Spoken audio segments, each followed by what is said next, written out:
श्री सीताराम श्री सीताराम श्री सीताराम श्री सीताराम श्री सीताराम श्री सीताराम श्री सीताराम श्री सीताराम श्री सीताराम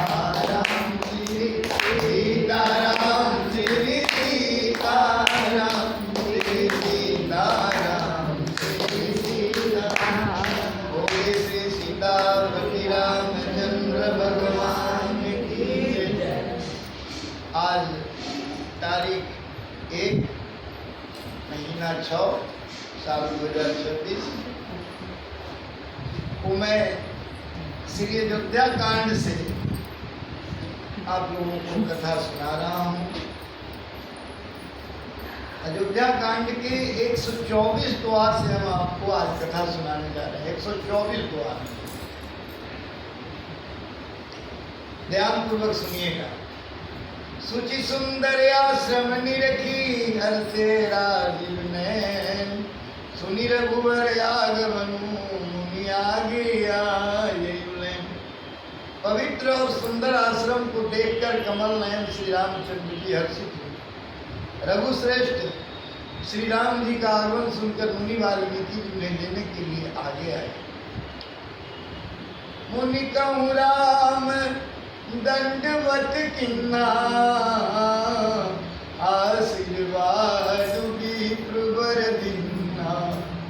देख राम छवि नयन जुड़ाने, करि सन्मान आश्रम श्री रामचंद्र जी ने मुनि को दंडवत किया। विप्रश्रेष्ठ मुनि ने उन्हें आशीर्वाद दिया। श्री रामचंद्र जी की छवि देखकर मुनि के नेत्र शीतल हो गए। सम्मान पूर्वक मुनि उन्हें आश्रम में ले आए। मुनिवर तिथि प्राण प्रिय पाए, कंद मूल फल मधुर मंगाए। सिय सौमित्री राम फल खाए, तब मुनि आश्रम दिए सुहाए। श्रेष्ठ मुनि वाल्मीकि जी ने प्राण प्रिय अतिथियों को पाकर उनके लिए मधुर कंद मूल और फल मंगवाए। श्री सीता जी, लक्ष्मण जी और रामचंद्र जी ने फलों को खाया। तब मुनि ने उनको विश्राम करने के लिए सुंदर स्थान बतला दिए। वाल्मीकि मन आनंद भारी, मंगल मूर्ति नयन निहारी। तब कर कमल जोहरी रघुराई, बोले बचन श्रवण सुखदाई। मुनि श्री राम जी के पास बैठे हैं और उनकी मंगल मूर्ति की नेत्रों से देख करके वाल्मीकि जी के मन में बड़ा भारी आनंद हो रहा है। तब श्री रघुनाथ जी कमल सदृश हाथ को जोड़कर कानों को सुख देने वाले मधुर वचन बोले। तुम त्रिकाल दर्शी मुनि नाटा, बीस तो बदर जिमी तुमरे हाटा। अस कही प्रभु सब कथा बखानी, जय जय भांति दिन बनुरानी। हे मुनिनाथ, आप त्रिकालदर्शी हैं। संपूर्ण विश्व आपके लिए हथेली पर रखे हुए बैग के समान है। प्रभु श्री रामचंद्र जी ने ऐसा कहकर फिर जिस प्रकार से रानी कैकेयी ने वनवास दिया वह सब कथा विस्तार से सुनाई।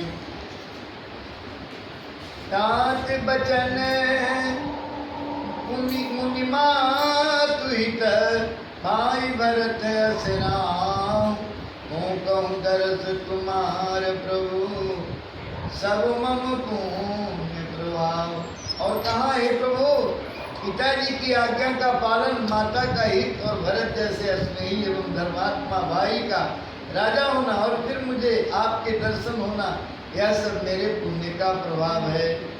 देखी पाए मुनि राय तुम्हारे, है सुकृति सब सुफल हमारे।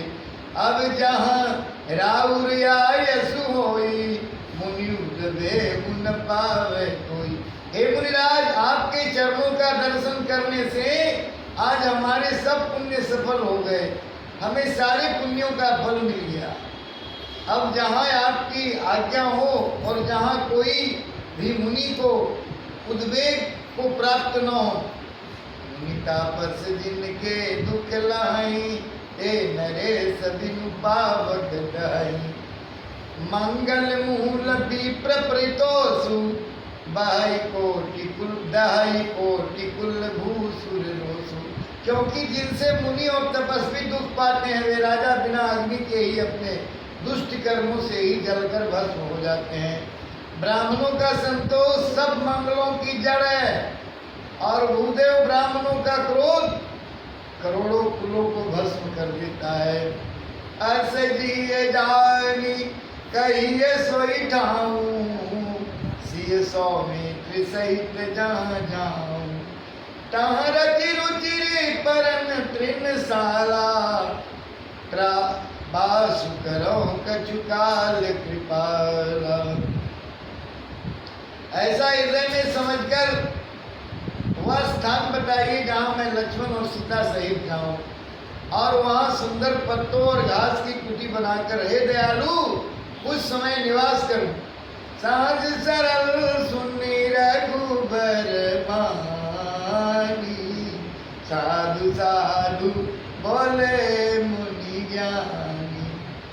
कस न काहू अस रघुकुल के तू, तुम पालक संकट सुति से तू। श्री राम जी की सहजी सरल वाणी सुनकर ज्ञानी मुनि वाल्मीकि बोले, धन्य धन्य हे रघुकुल के ध्वजा स्वरूप, आप ऐसा क्यों न कहेंगे? आप सदैव वेदों के मर्यादा का पालन रक्षण करते हैं। श्रुति से तू पालक, श्रुति से तू पालक राम, तुम जगदीश माया जानकी। जो सृजति जगु पालती हरति, रुक पाई करुणा निदान की।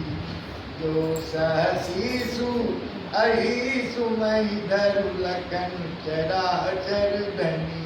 सुर काज डरिना नर राज तन चले, दलन कल निशिचर अनी। सिर पर हे राम, आप वेदों की मर्यादा के रक्षक जगदीश्वर हैं, और जानकी आपके स्वरूप भूता माया है, जो कृपा के भंडार आपकी रूप पाकर जगत का सृजन, पालन और संहार करती है। जो 1000 मस्तक वाले सर्पों के स्वामी और पृथ्वी को अपने सिर पर धारण करने वाले हैं, वही चराचर के स्वामी शेष जी लक्ष्मण हैं। देवताओं के कार्य के लिए आप राजा का शरीर धारण करके दुष्ट राक्षसों की सेना का नाश करने के लिए चले हैं। बचन गोचर बुद्धि पर राम स्वरूप तुम्हार, नेति नेति निज निगम कर अभिगत कथे अपार। हे राम, आपका स्वरूप वाणी के अगोचर, बुद्धि से परे, अव्यक्त, अकथनीय और अपार है। वेद निरंतर उनका नेति नेति कहकर वर्णन करते हैं। श्री सीताराम श्री सीताराम श्री सीताराम श्री सीताराम श्री सीताराम श्री सीताराम श्री सीताराम। आज तारीख 1 महीना 6 2026